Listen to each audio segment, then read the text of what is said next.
प्रणाम करते हुए जैसा अभी बताया है तो मैं कुछ बातें आपके सामने रखूंगा। अपन सब जानते हैं भगवान राम त्रेता युग में पैदा हुए और त्रेता युग में पैदा होने का मतलब है लगभग आज से 8,80,000 साल पहले भगवान राम का जन्म हुआ। बीच में राम जी को लेकर के विवाद बनाए गए। कई लोगों ने कहा राम जी पैदा ही नहीं हुए। अब भारत में यदि ये कोई बात बोलता है तो ये कितनी निकृष्टता की बात है। जन जन के हृदय में बसा हुआ राम।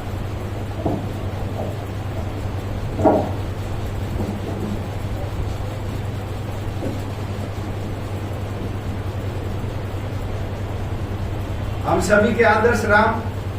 हर माँ की इच्छा रहती है मेरा बेटा राम जैसा हो। हर पत्नी की इच्छा रहती है मेरा पति राम जैसा हो। गुरु चाहता है मुझे राम जैसा शिष्य मिले। प्रजा चाहती है कि मुझे राजा मिले तो राम जैसा राजा मिले। और दुश्मन भी मिले ना, शत्रु, तो भी कैसा होना चाहिए?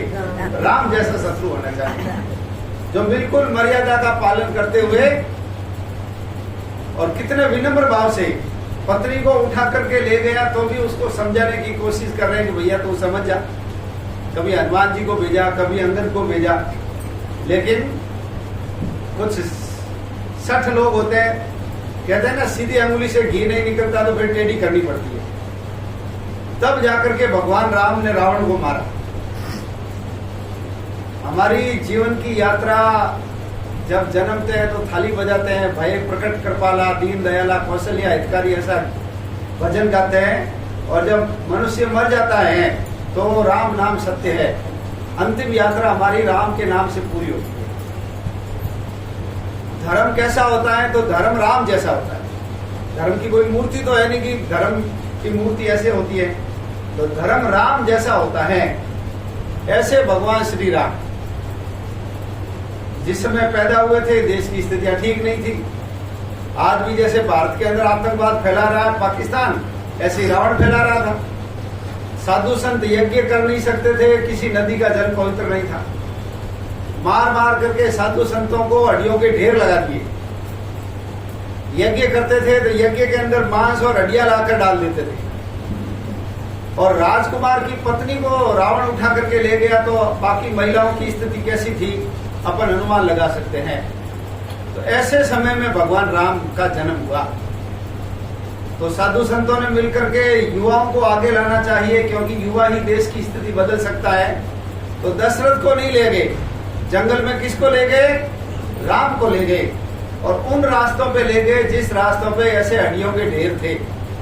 तो राम के मन में पीड़ा जगी कि समाज की स्थिति ऐसी है, इसको मैं बदलूंगा। और उन्होंने प्रतिज्ञा की कि मैं इन पापियों को मार करके धरती को निष्कंटक बना दूंगा। और उसकी पूर्ति के लिए वो 14 साल तक जंगल में गए। कैकेयी ने वरदान मांगा, जंगल में जाना था, वन में जाना था। तो भगवान राम कोई उत्तर में हिमालय में जाकर के तपस्या कर लेते, माला फेर लेते, आत्म कल्याण कर लेते। लेकिन हमारे जितने भी भगवान हुए हैं उन्होंने आत्म कल्याण का काम नहीं किया। समाज का कल्याण करूंगा तो मेरा आत्म कल्याण अपने आप हो जाएगा। और हमारे हिंदू धर्म की ये विशेषता है कि हमारे जितने भगवान हुए ना, बाकी धर्मों की तरह हमारे भगवान अंधे बहरे नहीं है। हमारे यहाँ कर्मवाद का सिद्धांत है। आप जैसा कर्म करोगे वैसा आपको फल मिलेगा। आप दिन भर झूठा बोलते हो, गलत प्रचार करते हो, दुकानदार है गलत तोलते हो, मिलावट करते हो, रिश्वत खाते हो, जरूरत नहीं है तो भी दवाइयां लिख देता है डॉक्टर ज्यादा। और शाम को जाकर के शंकर भगवान को हाथ जोड़ता है, उस पे दूध चढ़ाता है या हनुमान चालीसा पढ़ता है। तो बोलो हमारे भगवान को ये सब पता लगता है कि नहीं लगता है कि दिन में तो ये चोरी चकारी कर रहा था ना, अब मेरी पूजा कर रहा है। हमारे भगवान को पता लगता है, क्योंकि हमारा भगवान उनकी तरह नहीं है कि आप चर्च में जाकर रसीद कटा दोगे तो आपके गुनाह माफ हो जाएंगे। माफ नहीं होंगे। आपने किया है आपको भोगना पड़ेगा। और आप सत्कर्म करते हो, झूठ नहीं बोलते, कपट नहीं करते, ईमानदारी से धंधा करते हो, इंजीनियर हो तो पुल बनाते हो तो उसमें राख वगैरह नहीं मिलाते, एकदम ईमानदारी से काम करते हो, और उसके बाद यदि आप पूजा पाठ करते हो या नहीं करते हो, बोलो भगवान को पता पड़ता है कि नहीं पड़ता है कि ये देखो ऐसा ही काम कर रहा है, हाँ पड़ता है, तो उसका मोक्ष कल्याण अपने आप ही हो जाएगा। तो भगवान राम दक्षिण में गए और दक्षिण में जाकर के उन्होंने आम समाज के लोगों को संगठित किया, भाषण दिए, प्रवचन दिए, उनको युद्ध की कला सिखाई, हथियार चलाना सिखाया, और सामान्य लोगों की सेना बना करके उस समय के सबसे बड़े आतंक के पर्याय, आतंक के अड्डे रावण को घर में जाकर के भगवान राम ने मारा। भगवान राम ने केवल अपनी पत्नी के लिए रावण को नहीं मारा, पत्नी के लिए लड़ा तो फिर तो काहे का भगवान, हर कोई आदमी लड़ता है अपनी पत्नी की रक्षा के लिए, लेकिन महिलाओं का सम्मान होना चाहिए, स्त्री की रक्षा होनी चाहिए, क्योंकि हमारे हिंदू धर्म में कहा है यत्र नार्यस्तु पूज्यन्ते रमन्ते तत्र देवता, जहाँ नारियों की पूजा होती है वहाँ देवता रमन करते हैं, और जहाँ नारियों की पूजा नहीं होती तो वहाँ महाभारत होती है, लंका जल जाती है, सोने की राख हो जाती है।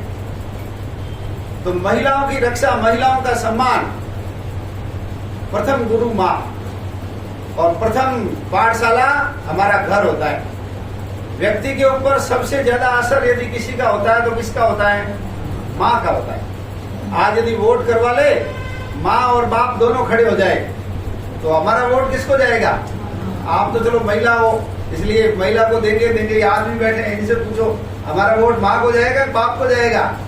हमारा वोट माँ को जाएगा। तो सबसे ज्यादा असर किसका होता है? माँ का असर होता है। और कोर्ट भी आजकल के झगड़े चलते हैं पति पत्नी के, तो बच्चे को किसको देता है? माँ को देता है। माँ ही पालन पोषण करने वाली है। मान लो अचानक दुनिया में सारे पुरुष मर जाए, आदमी है ना, एक ही रात में मान लो मर जाए,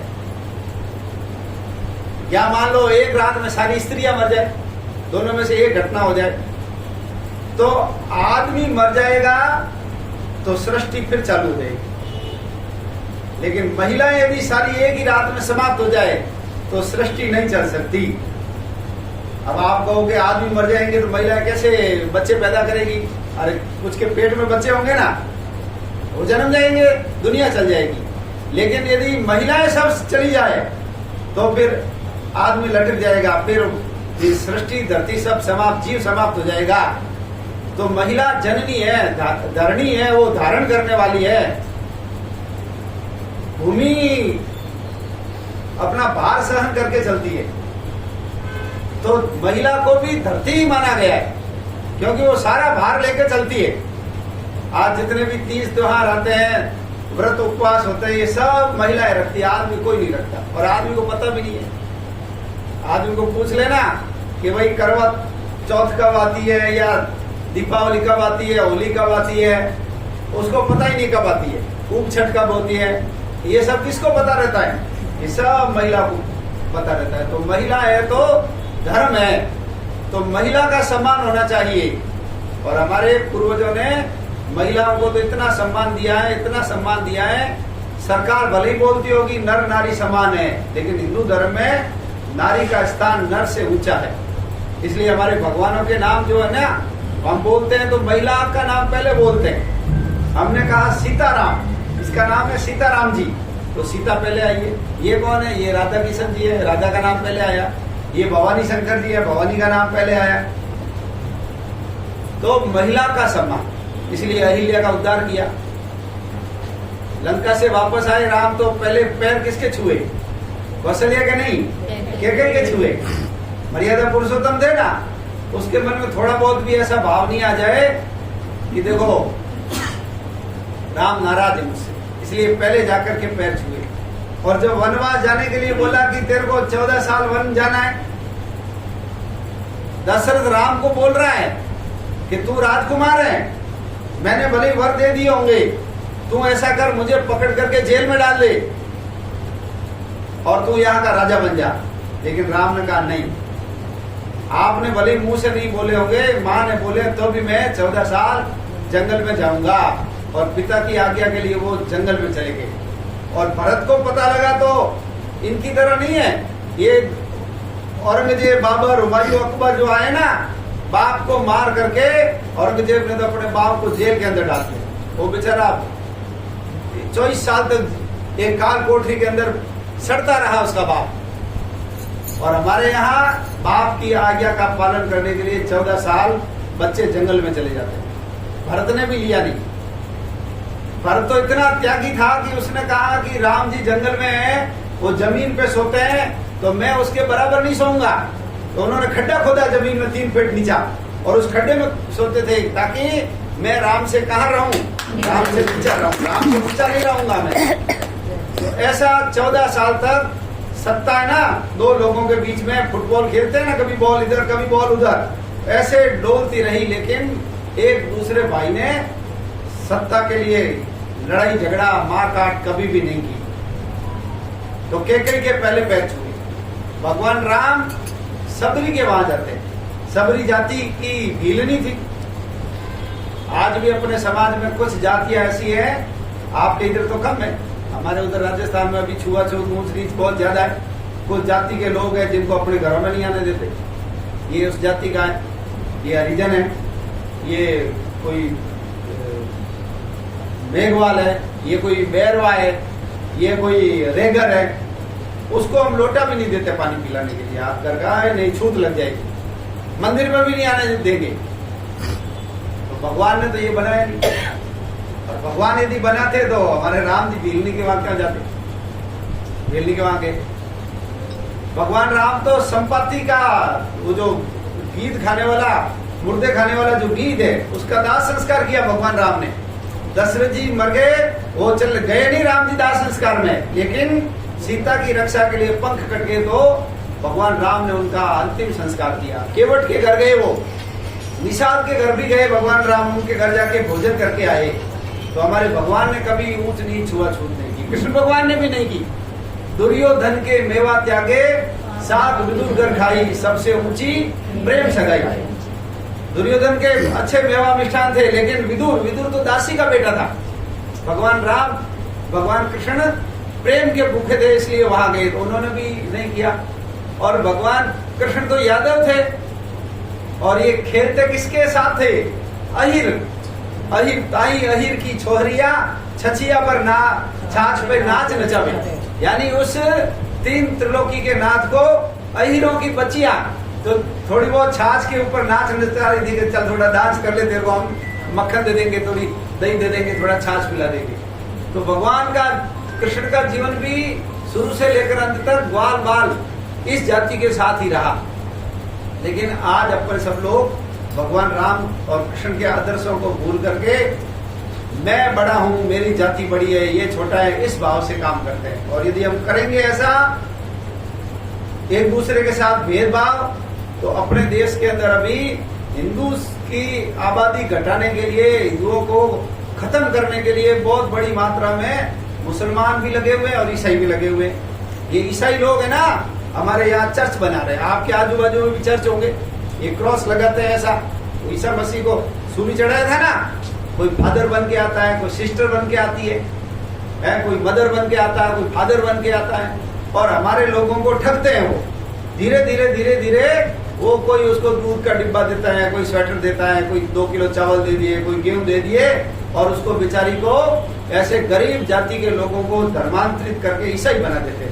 और वो जैसे ईसाई बनेंगे ना, तो राम को, कृष्ण को, बुद्ध को, महावीर को पूजना बंद करके गले में क्रॉस लगाएंगे और जय यीशु बोलेंगे। हिंदुओं की संख्या कम हो जाएगी, वोट कम हो जाएंगे, फिर हमारी क्या हालत होगी? हिंदुओं की संख्या कम हुई तो पाकिस्तान बन गया, बांग्लादेश भी हमारे से अलग हो गया, 24 देश बन गए, 24। ये अफगानिस्तान भी हमारा था, ये ईरान भी हमारा था, नेपाल भगवान राम की ससुराल थी, वो भी हमारी थी। ये लाहौर भगवान बेटे राम के बेटे लव ने बसाया था। लाहौर पता है ना आपको? लाहौर किसने बसाया? लव ने। पाकिस्तान में चला गया। हम होली मनाते हैं हर साल प्रहलाद की याद में। हिरण्यकश्यप, प्रहलाद, होलिका, भगवान नरसिंह अवतार हुआ है ना, और हिरण्यकश्यप का पेट फाड़ करके उसको मारा। तो जहाँ हिरण्यकश्यप को मारा, नरसिंह अवतार हुए, वो स्थान आज भारत में नहीं है, वो आज पाकिस्तान में है। उसका नाम है मुल्तान, पुराना नाम था मूल स्थान, वो हमारे हाथ से चला गया। तो आबादी यदि हमारी कम हो जाएगी हिंदुओं की, तो धीरे धीरे ये लोग आ जाएंगे और वहां पर इन लोगों का कब्जा हो जाएगा। तो इन लोगों से छुआछूत भेदभाव नहीं करना। अरे भाई, सबके अंदर वही आत्मा है। चींटी में, कीड़े में, मकोड़े में, कुत्ते में, बिल्ली में, सब में एक ही परमात्मा है, एक ही। जैसे घड़ा होता है ना, तो घड़े के अंदर भी आकाश है, घड़े के बाहर भी आकाश है। लेकिन जब तक घड़े का भेद है ना, तो हमको लगता है बाहर अलग है, अंदर अलग है। लेकिन घड़ा फोड़ देंगे ना, तो बोलो एक हो जाता है कि नहीं आकाश पूरा।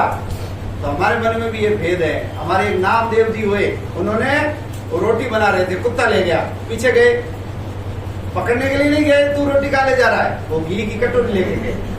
नामदेव बनाई रोटी, कुत्ते ने उठाई, पीछे घी की कटोरी लिए जा रहे। प्रभु रूखी तो मत खाओ, जरा घी तो लगाओ, तूने शकल बना ली स्वान की, कुत्ते की, और मुझे ओढ़नी ओढ़ा दी, ये इंसान की ओढ़नी ओढ़ा दी, मुझे मनुष्य का शरीर दे दिया। और जर्रे जर्रे में झांकी भगवान की किसी सूझ वाली आंख ने पहचानी। मेरी माँ ने मेरी गंदगी साफ की है, तो मेरी माँ तो भ्रष्ट हुई नहीं भाई, मेरी माँ तो हरिजन हुई नहीं। उसी हाथ से रोटी बना करके मुझे खिलाई है, उसी हाथ से मेरी गंदगी साफ की है। हम भी हमारी गंदगी साफ करते हैं, उसी हाथ से रोटी खाते हैं, तो हमारे हाथ तो अछूत हुए ही नहीं। कुत्ता हमारे घर में आ जाता है, कई लोग आजकल कुत्ता लेकर घूमते हैं गाड़ियों में, घरों में भी लिखते हैं कुत्तों से सावधान। अरे जो गाय रखता है घर में, उसका नाम मोहन राम है, घर में दीपक जलाता है, उसका घर अच्छा है, आज उसको नौकरी करता है, फिर भी वो इस जाति का, इसलिए मैं मेरे घर में नहीं आने दूंगा, ऊंच नीच छुआछूत करूंगा, तो ये तो अपराध हो गया हमसे। तो अपन लोगों को ये सब चीजें छोड़नी पड़ेगी। नहीं छोड़ेंगे तो ये परकीय लोग हमारे भाई बंधुओं को दूसरे धर्म में ले जाएंगे। ये मदर टेरेसा का नाम सुना होगा, नाम सुना मदर टेरेसा? हाँ, वो सेवा कुछ नहीं थी, वो सेवा की आड़ में केवल धर्म परिवर्तन करती थी। पाकिस्तान तो नहीं गई मदर टेरेसा, वहाँ बहुत ज्यादा गरीब है हमसे। अफगानिस्तान में और गरीब है, बांग्लादेश की तो हालत ही खराब है, वहां चली जाती, लेकिन वहां पोल पट्टी नहीं चलती। वहां मदर टेरेसा जाती ना, उसको मार देते मुसलमान। उसको पता है पोल पट्टी कहाँ है, भारत में। ये सारे हमारे पूर्वोत्तर के जो राज्य है, मणिपुर, नागालैंड, मिजोरम, आसाम, ये सब मदर टेरेसा ने सही बना दिए। और वो सब कह रहे हैं हमको अलग देश बनाओ, भारत से हमको काटो, हमको बोडोलैंड चाहिए, हमको नागालैंड चाहिए, तो ऐसा हो जाता है। तो अपन सब लोग, राम ने छुआछूत नहीं की, भेदभाव नहीं किया, तो हम भी छुआछूत और भेदभाव नहीं करें। फिर अच्छे लोग हैं ना, उन सबको अपने साथ जोड़े। आप सत्संग में आते हैं, बहुत अच्छी बात है, तो सत्संग में और लोगों को लाओ, क्योंकि बैठ करके भगवान का नाम लेते हैं तब भी हमारा मन ठीक रहता है। नहीं तो दिन भर ये वो सासू बहू के झगड़े, भाई भाई के झगड़े, बाप बेटे के झगड़े, दिन भर ननद भौजाई, जेठानी, देरानी, वही चलता रहता है। अरे थोड़ा तो मनुष्य जन्म इसलिए मिला है क्या कि पैदा हुए, रोटियां बनाई, मकान बनाया, शादियां की और जिंदगी भर कमाया और मर गया। अरे तो फिर तो जीव जंतु वो भी यही काम कर रहे हैं। हमको मनुष्य जीवन क्यों मिला? अच्छे काम के लिए मिला, सत्कर्म के लिए मिला, तो ये भी एक सत्कर्म है। तो अपन लोग अच्छे लोगों को जोड़े हैं। राम जी ने भी जोड़ा, राम जी ने हनुमान जी को ढूंढ के निकाला, सुग्रीव को भी निकाला। राम ने बाली का साथ नहीं दिया, बाली बदमाश था, पता है आपको। सुग्रीव को घर से दौड़ा दिया और सुग्रीव की पत्नी को अपने आप कब्जे में कर लिया। और राम यदि बाली का साथ लेते ना, तो बाली तो 2 मिनट में सीता का पता लगा लेता, रावण को उठा ले आता राम के आगे। लेकिन राम ने कहा नहीं, भले ये बलशाली होगा लेकिन ये सही आदमी नहीं है। तो अपन भी जीवन में जब मौका मिले तो सही आदमी का चुनाव करना। ये ताकतवर है, प्रभावी है, अरे है तो सही, लेकिन ये बदल में लपट आदमी है, ये चोरी चकारी करने वाला है, मैं साथ दूंगा तो सही का साथ दूंगा। भगवान राम ने सुग्रीव का साथ दिया, भगवान राम ने नल नील को जोड़ा, भगवान राम ने अंगद को अपने साथ मिलाया, भगवान राम ने ये जो था भालू के रूप में रहते थे जामवंत, उनको अपने साथ जोड़ा। और दुश्मन के घर में भी अच्छा आदमी है विभीषण, तो अभी बोलो राम जी उसको उठा के अपने पाले में लाए नहीं लाए? अपने पाले। तो जोड़ना, सबको जोड़ना। दुश्मनी करना तो 2 मिनट का काम है भाई। किसी से दुश्मनी करना तो कितना है, एक शब्द बोला नहीं और दुश्मनी हुई नहीं। लेकिन गम खाना, सहन करना, छोटी मोटी घर में भी बात होती है ना, मौन धारण कर लेते तो ठीक हो जाता मामला। और तुरंत बोल दिया, मैं तो बाहर रखती नहीं, मैं तो तुरंत पर्चा दे देती हूँ। तो भाई तेरे पर्चे देने से फायदा क्या है? तेरे बोलने से कोई फायदा हो तो तुम पर्चा समझते हो ना। भगवान पर्चे देते हैं ना, चमत्कार, कि मेरे को तो कोई कहे तो मैं तो हाथों हाथ सुना देती हूँ। तो तेरे सुनाने से फायदा क्या? क्या फायदा? लाभ होता है क्या? कोई लाभ नहीं होता। तो वो थोड़ा चुप रह जाएंगे, चुप रह जाएंगे तो मामला बैठ जाता है। नहीं चुप रहते हैं तो फिर गड़बड़ हो जाती है। एक बोलती है, फिर वो भी बोलती है, वो भी बोलती है, ये भी बोलती है, तो सारा गड़बड़ हो जाती है। तो जहां भी अच्छा मिले उसको ढूंढ करके अपने पास, अपने मित्रता की लिस्ट के अंदर, अपने सहेलियों की सूची के अंदर, और हम जो ये सत्संग करते हैं, हमारा ये जो संगठन है, ग्रुप है, उसमें जोड़ना उनको। इधर उधर, उस बस्ती के, उस बस्ती के, चारों तरफ से लोग आ रहे हैं। कभी इधर के 10 लोग आएंगे, इधर वाले नहीं आएंगे, कभी इधर वाले आ जाएंगे, इधर नहीं आएंगे।